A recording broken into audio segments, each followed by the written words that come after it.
আসসালামু আলাইকুম, সবাই কেমন আছেন? আশা করি সবাই ভালো আছেন। আমি ভালো আছি গাইস। তো আজকের মূলত ভিডিওটা হলো যে খুবই আনকমন একটা ভিডিও। মানে আপনার হসপিটালে আসার পরে একটা রোগী কিভাবে কত জায়গায় কত দাফে দাফে আপনার দালালের শিকার হয়, তো সেটা তুলে ধরবো আজকের এই ভিডিওতে। তো সর্বপ্রথম যে দালালের খপ্পরে পড়ে সেটা হলো যে আপনার হসপিটালে যখন ইমার্জেন্সিতে আমরা রোগীটা নিয়ে আসার পরে এখানে কিছু দালাল থাকে, আশেপাশে কিছু লোক থাকে, আউটের লোক, তারা এগুলোকে মানে রোগী এক হসপিটাল থেকে আরেক হসপিটালে বেচা কিনা করে, মূলত বাংলা ভাষায় এটা বলা হয়। তো আজকের ভিডিওটা দেখতে থাকুন, আশা করি ভালো লাগার মতো কিছুই না, এটা শিক্ষণীয় একটা জিনিস। তো আপনারা ভিডিওটা দেখতে থাকুন, যদি ভুল ত্রুটি হয়ে থাকে অবশ্যই ক্ষমা দৃষ্টিতে তাকাবেন। আমরা আপনাদেরকে শুধু একমাত্র এটা শিক্ষা দেওয়ার জন্য, মানে আপনাদেরকে একটু দেখানোর জন্য এটা মূলত আমরা ভিডিওটা করতেছি। তো গাইস, এই ভিডিওতে আপনাদেরকে কিছু কিছু মানুষের সাথে পরিচয় করে দিব যাদের থেকে হসপিটালে আসার পর একটু দূরে থাকতো। দেখা যাক প্রথম জন।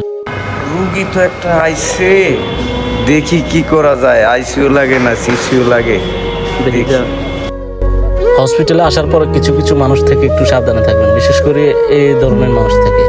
রুগীর কি সমস্যা ভাইয়া? রোগীর তো একটু ক্রিটিক্যাল অবস্থা, তার কারণে ডাক্তারে বলছে আমাকে একটু ইমার্জেন্সি একটা আইসিইউ প্রয়োজন, এখন একটা আইসিইউ বেড। আচ্ছা ভাই, একটু রুগীটা নামান ভাই, রুগীটা নামান।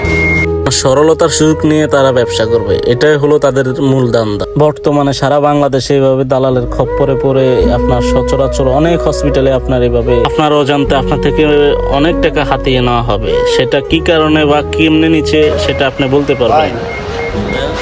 তাহলে এখন আমাদের এখানে তো আপনার কোনো সিট নাই।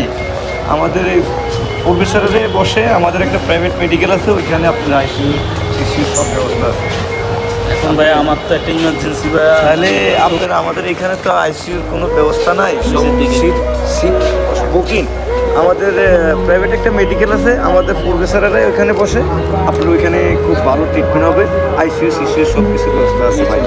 আপনি তাহলে আমার তো ধরেন ভাই, আমার টাকা কোনো বড় কিছু না, আমার ছোট বাইরে আমি বাঁচাইতে হইব ভাই, ইমার্জেন্সি আমি আসছি দূর থেকে।